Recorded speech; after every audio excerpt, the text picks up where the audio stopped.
প্রার্থী। Bat ball হাতে দিলীপের খেলা। দিলীপ ঘোষ তার সাত সকালেই তিনি মাঠে নেমে পড়েছেন ব্যাট বল হাতে। বর্ধমান দুর্গাপুরের বিজেপি প্রার্থী সাত সকালে মাঠে নেমেছেন।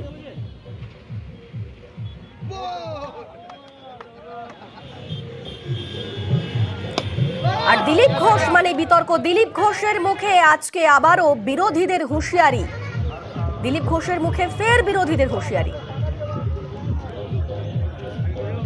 রাজনীতিও করছি, ব্যাট বল রাজনীতি ক্যারাটে সব করেছি, করি, এখনো করি। সেই জন্য আমার সামনে আসতে লোক একটু ভয় পায়। আগেও লোক জিতিয়েছে, এবারেও জেতাবে। ওরা গুন্ডাদের দিয়ে ভয় দেখাচ্ছে, আমাদের কর্মীদের গিয়ে ধমকি দিচ্ছে, ফোন করছে। আমিও দেখছি কে কি করছে। আমি তো 5 বছর থাকার জন্য এসেছি, তারপরেও দেখা হবে এদের সঙ্গে। বাইরে থেকে যদি যায় সে কিভাবে ফিরে আসবে সেটা আমরাই ঠিক করে নেবো। দিলীপ ঘোষ যেখানে যায় সেখানে মূল শুদ্ধ উপড়ে ফেলে, নাহলে মেদিনীপুরে ফোন করে নিতে বলবো। পঞ্চায়েতে এখানকার পুলিশ দিয়ে গুন্ডা দিয়ে লুট করা হয়। নেক্সট পঞ্চায়েতে দেখবেন বাড়ি থেকে বেরোতে দেবো না গুন্ডাদের। তখন কি একই সিস্টেম চলবে? কি সিস্টেম সেটা আগের থেকে বলবো না, বুঝতে পারবেন। 24-এ বিজেপির ইস্যু দুর্নীতি। ইস্তেহার প্রকাশের ভাষণেও বিরোধীদের আক্রমণ। দুর্নীতিগ্রস্তদের বিরুদ্ধে কড়া পদক্ষেপের হুঁশিয়ারি দিলেন নরেন্দ্র মোদী। দুর্নীতি ইস্যুতে পাল্টা সরব বিরোধীরা।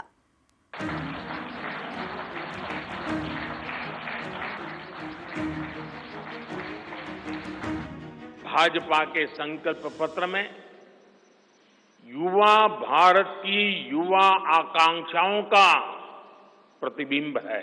এটা জুমলা পত্র, মোদি কি গ্যারেন্টি, জিরো ওয়ারেন্টি কার্ড ছিল।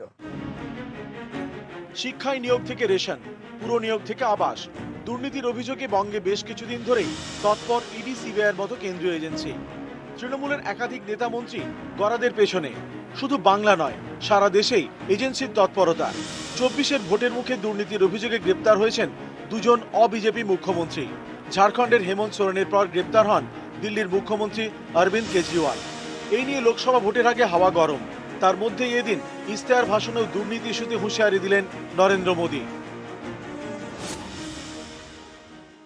आपने देखा है कि पिछले 10 साल में भ्रष्टाचार पर भाजपा सरकार ने कितनी बड़ी कड़ी कार्रवाई की है।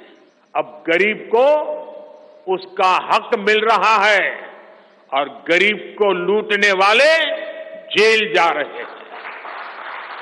भ्रष्टाचारियों पर ऐसे ही निरंतर सख्त कार्रवाई होती रहेगी, ये मोदी की गारंटी है।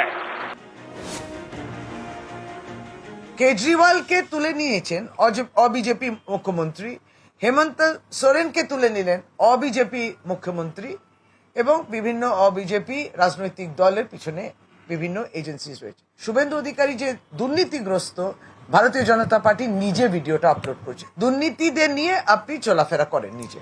जो लोग लूटे वो उनके झोली में है। शाह के वॉशिंग मशीन में जाके क्लीन होकर बाहर आए हैं। अगर भ्रष्टाचारियों को आप नहीं छोड़ने वाले हैं तो उनको पकड़ लेके अपने पार्टी में क्यों लिए? ये लोग भ्रष्ट हैं, इसीलिए ये चीजें करते।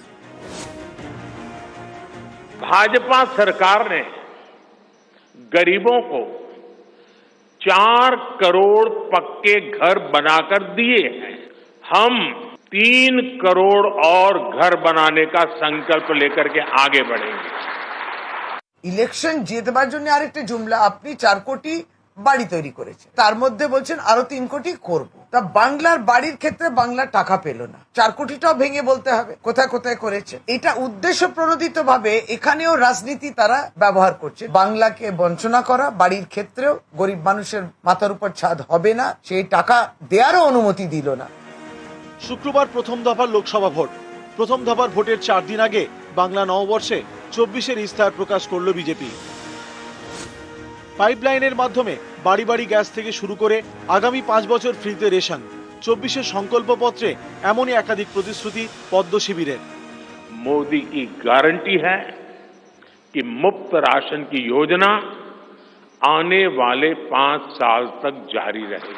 गरीब के भोजन की थाली पोषण युक्त हो और सस्ती भी हो, पेट भी भरे, मन भी भरे और जेब भी भरा रहे।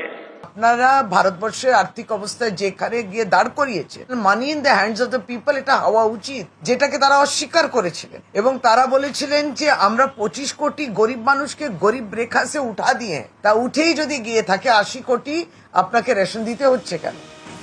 নিউজ 18 বাংলা।